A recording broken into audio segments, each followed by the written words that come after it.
চাঁদকে বলি তুমি সুন্দর নও, আমার মায়ের মতো।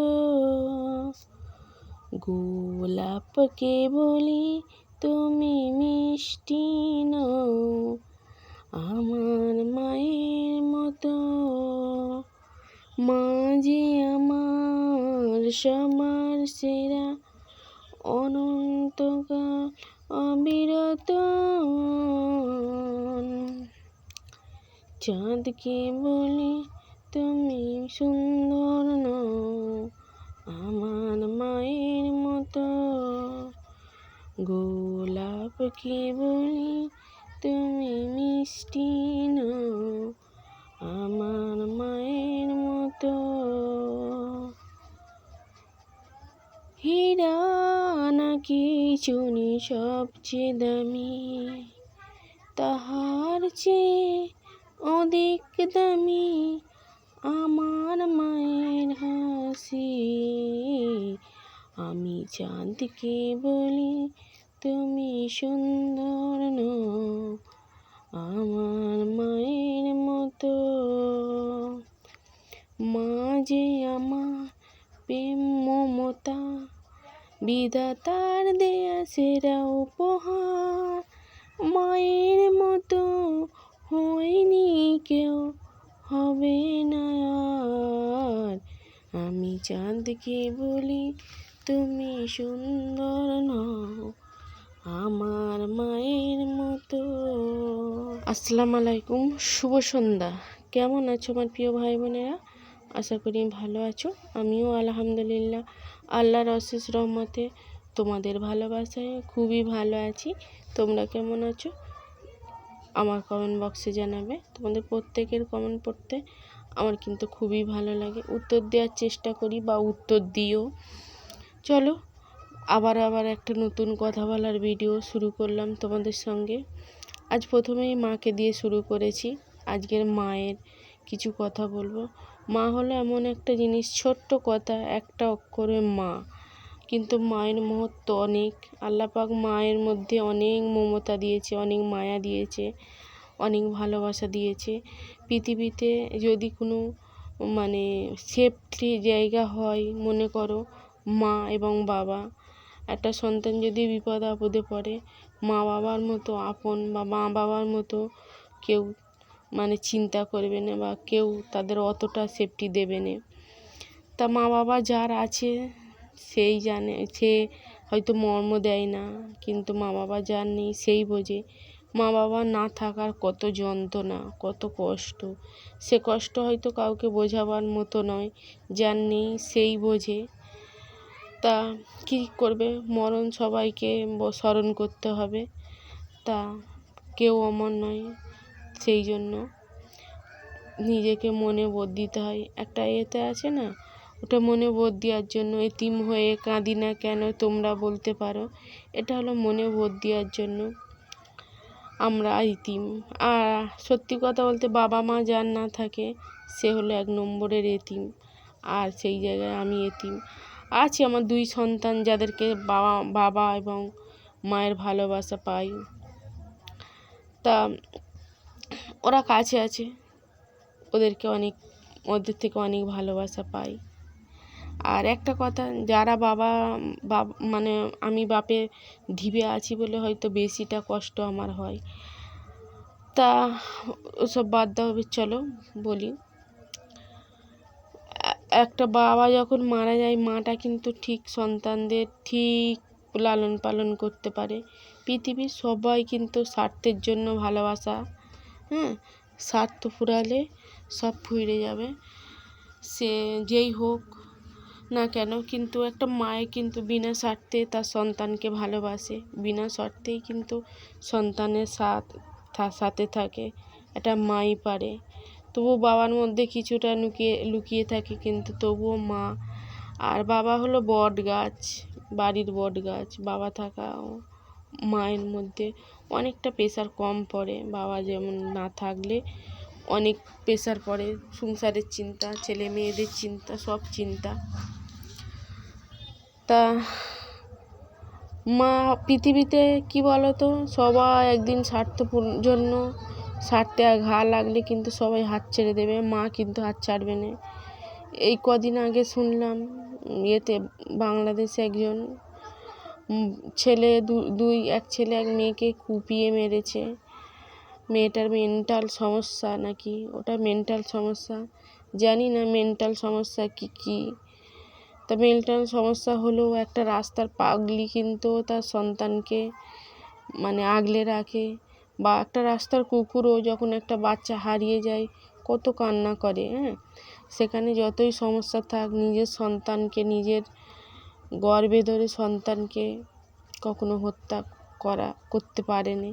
এ কেমন ধরনের? পৃথিবীতে অনেক রকম মা আছে, দেখেছি কেউ সন্তানের জন্য টাকার জন্য সন্তানকে বিক্রি করে দিচ্ছে, কেউ নিজের পরকীয়া বা অন্য খারাপ সম্পর্কের জন্য সন্তানকে মেরে দিচ্ছে।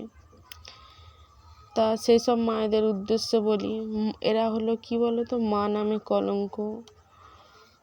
মা নামে একদম, হয়তো না ভালো লাগলে সন্তানটাকে জীবিত রাখো, মানে সে যেমনভাবে থাকতে চায় তেমনভাবে রেখে তুমি তোমার মতো চলো, তাই নয় যে সন্তানটাকে মেরে দেব, দিয়ে নিজের রাস্তা খালি করে দেব। তা এরা হলো একটা মা। আর এসব মাদের ধিক্কার জানাই। পৃথিবীতে যখন তুমি আসো একটা বাচ্চা হিসেবে, যখন জোয়ান হও, মেয়ে ছেলেদের কথা বলছি, যখন ইয়মকালে একজনের মেয়ে হিসেবে বড় হলে, তারপরে যখন বিয়ে হলো, একজন স্ত্রী হলে, তারপরে তুমি নারী হলে, কখন তুমি পরিপূরক নারী হবে? যখন একটা সন্তানের মা হবে। একটা সন্তানের জন্য মানুষ কত জায়গায় ফিটনেস করতেছে, কারণ মা ডাকটা শোনার জন্য। আর সেই মা ডাকের জন্য অনেকজন হয়। তা তেমনও আবার কিছু আছে যাদের সন্তান হয়নি, অন্যের সন্তান পালতে নেয়। যখন অন্যের সন্তান পালতে নেয় তখন কি বলো তো, নিজের সন্তানকে হাজার মারো বকো যা ইচ্ছে বলো, কিন্তু ফেরেক্ষণ এসে বলবে মা কি করছো। নিজের সন্তান কখনো অবহেলা করেনি, মানে যতই তুমি তাকে মারো কেন সে ঠিক ঘুরে আসবে। যখন অন্যের সন্তানকে মানুষ করবে বা বড় করবে, তখন যদি তুমি একঘা হয়তো রাগের বয়সে হাত তুলে ফেললে, তখন কী হবে বলো তো, বলবে পালক সন্তান বলে মারছে কি এটা। আর যাই হোক, যখন সে নিজে জানতে পারবে যে এটা আমার মা নয়, তখন কিন্তু তার প্রতি একটা অন্যরকম হয়ে যাবে। সেই জন্য নিজের সন্তান সবার ভাগ্যে হয়নি। যাদের ভাগ্যে সন্তান নেই তাদের খুব কষ্ট হয়। কারণ দেখেছি আমার একটা ভাবিকে অনেক কষ্ট পায়, বা আমার বাবার বন্ধু স্ত্রী, তার কিন্তু সন্তান ছিল না, বলেছিল সন্তান এমনি মানে ভাসুরের ছেলেকে পালতে নেব।